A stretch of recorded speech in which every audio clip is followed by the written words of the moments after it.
दोस्तों, जैसा कि आपको पता है कि हमारी चुनाव यात्राएं चल रही हैं और मैं स्वयं 29 जिले कवर कर चुका हूं। गाजियाबाद की विधानसभाएं हम लगभग कवर कर चुके हैं। साहिबाबाद विधानसभा हमसे थोड़ी बची है और इस चुनाव यात्रा में हमने साहिबाबाद विधानसभा को लिया है।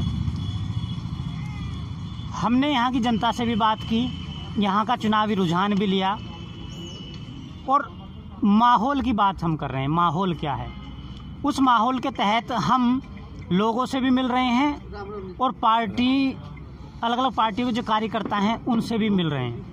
आज हमारे साथ हैं सरदार सिंह भाटी जी, जो कि शालीमार गार्डन से वर्तमान में निगम पार्षद हैं और पूर्व में डिप्टी मेयर गाजियाबाद रह चुके हैं। कुछ विकास के मुद्दों पर बात करेंगे, कुछ शालीमार गार्डन की बात करेंगे, कुछ साहिबाबाद विधानसभा की बात करेंगे। जी सरदार सिंह भाटी जी, पहले तो आपका हमारे प्लेटफॉर्म पे बहुत बहुत स्वागत। धन्यवाद, आपका भी बहुत बहुत स्वागत। मैं आपसे सबसे पहला सवाल आपके शालीमार गार्डन से ही जानना चाहूँगा। एक शालीमार गार्डन की समस्या है, कभी कभी यहाँ महिलाओं के साथ कुछ घटनाएं घट जाती हैं, जैसे चेन स्नैचिंग हो जाती है, मोबाइल छिन जाता है। उसके ऊपर आपके विचार जानना चाहेंगे कि कानून अपना शिकंजा पूरा क्यों नहीं कस पा रहा है। शालीमार गार्डन में जो ये चेन स्नैचिंग का मामला है 2017 से पहले बहुत ज़्यादा होता था। उसका एक मेन कारण है क्योंकि जो शालीमार गार्डन है वो दिल्ली से सटा हुआ क्षेत्र है और उस जगह झुग्गी झोंपड़ी बंगाली इनके अधिकतर पड़े हुए हैं। तो जिस हिसाब से जो लोग दिल्ली से यूपी में एंट्री करते हैं वो पीछे से लोग लग जाते हैं, छीन के एक साथ भाग जाते हैं और जो दिल्ली सीमापुरी की गली हैं बंगाली उनमें घुस जाते थे। लेकिन जब से 2017 के बाद जब यहाँ बीजेपी की सरकार आई है, अपने प्रदेश के मुखिया योगी जी बने, उस समय से यहाँ काफ़ी सुधार हुआ है। चेन स्नैचिंग वगैरह बहुत ज़्यादा कम हो गई हैं। अब ऐसा कुछ नहीं है, महिलाएं निडर होके चलती हैं, घूमती भी हैं। आप कभी रात को आके देखो, अधिकतर यहाँ 10-10, 11-11 बजे तक कोई ऐसी बात नहीं है। बहुत अच्छी मतलब व्यवस्था हो गई है 2017 से। कोई कमी है, खूबी की बात में करेंगे हम बात, कोई कमी जो अभी आपको खलती है शालीमार गार्डन में? शालीमार गार्डन में फिलहाल अभी ऐसी कोई कमी नहीं है कि जो खलती हो, क्योंकि जो कमियां थी वो 2017 से पहले थी। 2017 के बाद अब कोई कमी नहीं है, हर जगह विकास है, सब चीज़ है, मतलब हर तरह से लगभग सभी जनता संतुष्ट है शालीमार गार्डन। नहीं, अगर विकास संपूर्ण हो चुका है तो फिर आगे तो कोई काम बचेगा नहीं। काम तो यह है कि विकास तो सड़कें बनती हैं, टूटती भी हैं, लाइटें लगती हैं, खराब भी होती है, तो चलता रहता है। पर लेकिन फिलहाल ऐसा नहीं है कि जो मतलब पब्लिक परेशान हो उसके बारे में कि एक वोट देने में विरोध करे या वो करे। सब जनता खुश है, संतुष्ट है, मतलब सब लोग शालीमार गार्डन। एक शालीमार गार्डन के विकास में एक खूबी जो सबसे अच्छा कार्य हुआ हो और आपको भी पसंद आया हो और जनता को भी पसंद आया हो।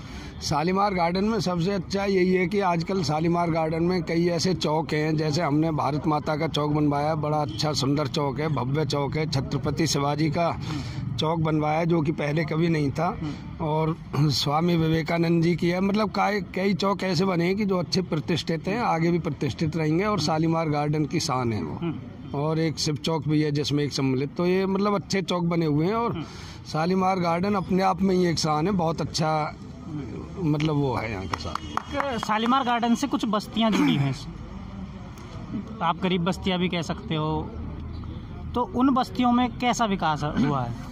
शालीमार गार्डन के आसपास जो बस्तियां हैं, जैसे जवाहर पार्क हुआ, शहीद नगर हुआ, पप्पू कॉलोनी हुई, इनमें बहुत अच्छा विकास हुआ है। आप इसे जाकर वहाँ स्वयं भी देख सकते हैं। इनमें कोई गली ऐसी नहीं बची जिस जगह विकास नहीं हुआ हो। 2017 से पहले हम देखते थे कोई ऐसा विकास नाम की चीज़ नहीं थी, जगह जगह पानी भरे रहते थे, सीवर आए दिन बहता रहता था। लेकिन उसके बाद सीवर व्यवस्था में भी सुधार हुआ है और हर गली लगभग पक्की हो गई है। अब किसी तरह की कोई समस्या नहीं है।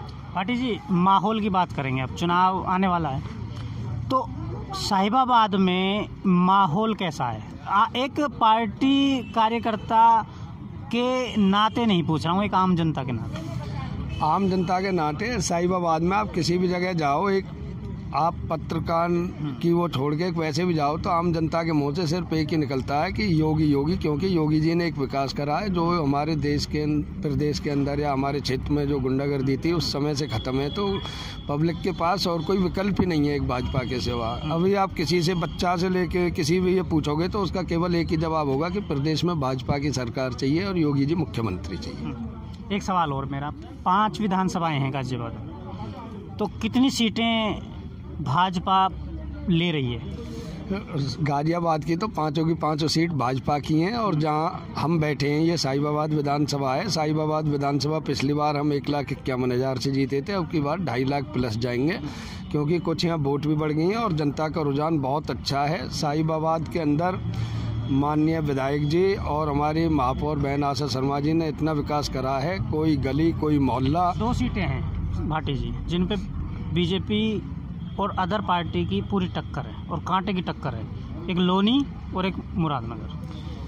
ऐसा है, टक्कर किसी जगह नहीं है। लोनी में भी कोई हमारी टक्कर नहीं है। पिछली बार 35-40 हज़ार से वोट से जीते थे, अब की बार हम प्लस में जाएंगे क्योंकि टक्कर का तो बीजेपी तो अकेली एक अपने आप में वो है, टक्कर में कोई आ भी नहीं रहा। ये तो एक भ्रम है जो जनता में लोग बाग ये विपक्ष की पार्टियां फैला रही हैं, ऐसा कुछ नहीं है। हम अच्छी वोटों से जीत रहे हैं, लोनी भी जीत रहे हैं, मुरादनगर भी जीत रहे हैं, मोदी नगर भी जीत रहे हैं, धौलाना भी जीत रहे हैं। मेरा आखिरी सवाल आपसे, और देखेंगे कि चुनाव के बाद कितनी मिलेंगे, मैं मिलूंगा आपसे पर्सनली, कितनी सीटें उत्तर प्रदेश में बीजेपी ला रही है? बीजेपी आंकड़ा बताना। बीजेपी 325 प्लस पार जाएगी। 325। कालीचरण जी हमारे साथ हैं। कालीचरण जी, क्या भाटी जी सही कह रहे हैं? हाँ, भाटी जी ठीक कह रहे हैं। क्यों नहीं, ऐसा तो नहीं है कि पड़ोसी भी हैं और कार्यकर्ता भी हैं, कभी नाराज ना हो जाएं उनकी बात को गिराने से? ऐसा कुछ नहीं है। जो शालीमार गार्डन है वो ऐसा क्षेत्र है कि 1 नंबर बूथ यहीं से शुरू होता है और गोरखपुर तक जो योगी जी उत्तर प्रदेश की जनता के दिल में बसे। आप तो ये दूसरी बार है, अगर तीसरी बार योगी जी आएंगे तो तीसरी बार 350 का आंकड़ा भी पार करेंगे और आगे फिर मोदी जी वाली सीट उनके लिए खाली है, फिर वहाँ जाएंगे।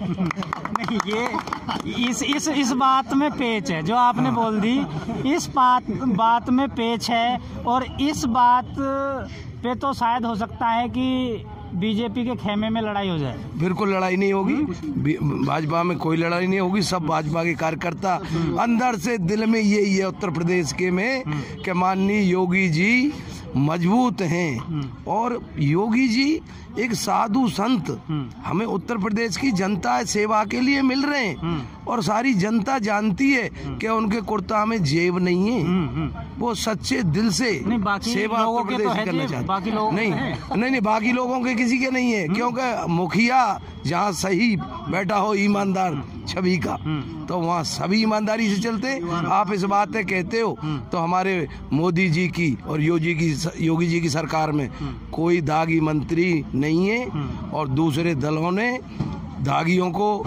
अपराधियों को टिकट दिए जिन पे 70 मुकदमे हैं। हमारे भाजपा के पे होंगे तो झूठे होंगे। एक सवाल आपसे आखिरी, वीडियो लंबा हो जाएगा। तो आने वाले भविष्य में योगी जी प्रधानमंत्री बनेंगे? दुनिया अपने भविष्य में वैसे तो कायम रहती है, पर ये तो शीशा से में दिख रहा है कि इनका भविष्य तो बस जनता की सेवा करना है और आगे बढ़ेंगे।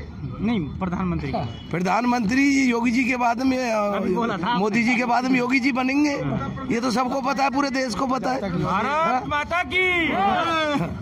जैसा कि कालीचरण पहलवान जी हैं, इन्होंने अब पता नहीं भविष्यवाणी की है या अपने विचार हैं। ये बालाजी महाराज मेरे जीप पे विराजमान हो गए, हनुमान योगी जी को आने वाले समय का मुख्यमंत्री बताया है, प्रधानमंत्री बताया है।